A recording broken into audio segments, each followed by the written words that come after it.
कोल्हापूर जिल्हा कॉन्ट्रॅक्टर असोसिएशनतर्फे आम्ही गेल्या आठवड्यामध्ये दिलेल्या निवेदनाप्रमाणे आम्ही आज 15 तारखेपासून आमचं बेमुदत आंदोलन चालू केलेलं आहे। याच्यामध्ये आम्ही गेल्या आठवड्यामध्ये सांगितल्याप्रमाणे आमचे ठळक 2 मुद्दे होते। एक तर आम्हाला झालेल्या कामाचा निधी उपलब्ध करून व्हावा, जी आमची पेंडिंग बिलं आहेत ती लवकरात लवकर मिळावी, आणि दुसरं आम्ही यांच्याकडे मागणं केलं होतं की तुम्ही नवीन कुठलीही निविदा तुम्ही मंजूर करू नका।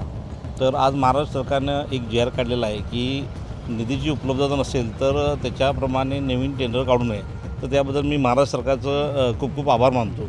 आता महाराष्ट्र सरकारनं आमची जी झालेली कामं आहेत त्याचा निधी लवकर मोठ्या प्रमाणामध्ये उपलब्ध करून द्यावा, की जेणेकरून आमची जी पेंडिंग कामं आहेत, जसं की आमचा महत्त्वाचा आता मे महिना चालू होणार आहे, त्याच्यामध्ये पाणी टंचाई होऊ नये म्हणून जलजीवन मिशनची जी आता अत्यावश्यक सेवेमध्ये कामं आहेत, रोडमध्ये तर काय अत्यावश्यक सेवेमध्ये येत नाही, पण आमचा पाणी पुरवठा खूप मोठ्या प्रमाणामध्ये अत्यावश्यक सेवेमध्ये होतो।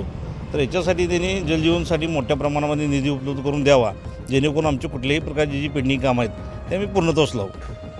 आजपासून आपण आंदोलन सुरू केलं आहे सरकारनं, किंवा या संदर्भात कोण अधिकारी आलेले का, या भेट दिलेले का? आज कोल्हापूर जिल्ह्याचे माननीय आमचे जिल्ह्याचे जिल्हा अध्यक्ष मॅडम या आणि त्याच्याबरोबर आमचे उपजिल्हाध्यक्ष तानाजी पाटील साहेब, आमचे जिल्हाध्यक्ष खोत मॅडम, हे दोघेजण आम्हाला येऊन भेट देऊन आम्ही सरकारला लवकरात लवकर याच्याबद्दल निवेदन देतो आणि मार्गदर्शन करून तुमच्या ज्या अडचणी आहेत त्या आम्ही वरती कळवतो म्हणून आम्हाला त्यांनी भेट देऊन सध्याच्या भेट देऊन गेलेले आहेत। मक्तेदारांनुसारच्या निर्णयानं एका मताला आम्ही आलो आहेत की जोपर्यंत आमची प्रलंबित देयके मिळत नाहीत तोपर्यंत कुठलेही काम चालू करणार नाही, आम्ही कामे बंद करणार आहोत।